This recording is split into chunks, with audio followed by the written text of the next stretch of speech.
Hospitals are meant for healing. But that day, Payne walked in wearing perfume and heels. Melissa pushed through the automatic doors. Her fingers locked around a bouquet she bought just to hide her shaking. The nurses looked up. They didn't know what was coming, but they could feel the storm in her eye. Room 214. The door was half open. Inside, Claire lay on the bed. 7 months pregnant, pale, peaceful, until she saw the face she feared most. Melissa's voice cracked. "So this is where you've been hiding?"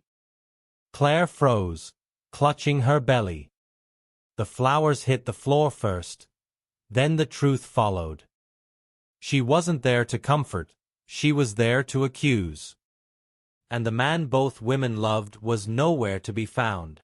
The air felt heavy. The room smelled of flowers and fear. For a moment, no one spoke, only the sound of the monitor and the rain tapping the window. Melissa stepped closer. Her voice cracked. "You stole him, Claire. You stole my life." But even she could hear the pain hiding behind her anger. Claire's hands moved to her stomach. Her voice was trembling, barely a whisper. "I didn't steal anyone, Melissa. He lied to both of us." Melissa froze. For the first time, she didn't know what to say. Her anger began to melt into something else: guilt, disbelief, and heartbreak. And then, a man's voice broke the silence. "Melissa, stop." It was Richard. Both women turned toward him at once. And in that second, the truth they feared was standing right there, looking at them.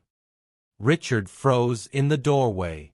The weight of every lie he'd ever told hung in that room like thick air. He didn't look like a rich man now, just a broken one. Claire whispered, "Tell her, Richard. Tell her the truth." Her voice was calm, but it cut deeper than any scream. Richard's lips trembled. "Melissa, you're not just someone I loved. You're someone I failed. You're my daughter's sister." The room fell silent. Melissa blinked, trying to understand. What did you just say?" Richard took a step closer. "Years ago, I had an affair with your mother. I didn't know about you, Melissa. Not until today." Melissa's knees weakened. The man she loved wasn't just her lover. He was the father she never knew. Her scream broke the silence. "Some truths don't set you free. They break you first." For a long moment, no one moved. The truth had filled the room, and all that was left was silence, the kind that feels heavier than words. Richard tried to speak, but the words broke in his throat. "Melissa, I never meant to hurt you. I was young, selfish. I didn't know about you. If I had, things would have been different." Melissa's voice cracked. "You ruined me," she whispered. "You made me fall in love with the man who should have been my father." The room shuddered with her words. Claire reached out from the bed, her hands shaking, her eyes full of tears. "Melissa, you didn't deserve any of this. No one did."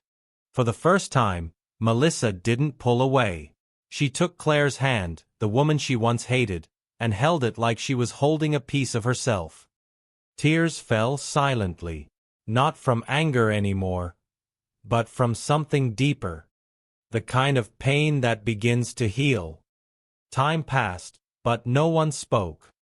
The hospital room felt lighter now, as if the truth itself had opened a window.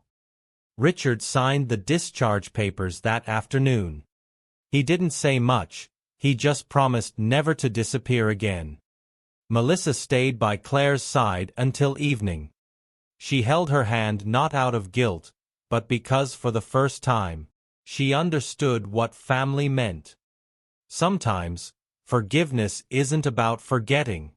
It's about freeing yourself from the weight that keeps you broken. When Melissa walked out of that hospital, she wasn't the same woman who walked in. She had lost everything she believed in, but found something far greater, truth. Maybe that's what life does. It breaks us just enough to make room for understanding. And maybe, just maybe, that's where healing begins. Dizzy KindSoul Corner. Stories that heal the heart.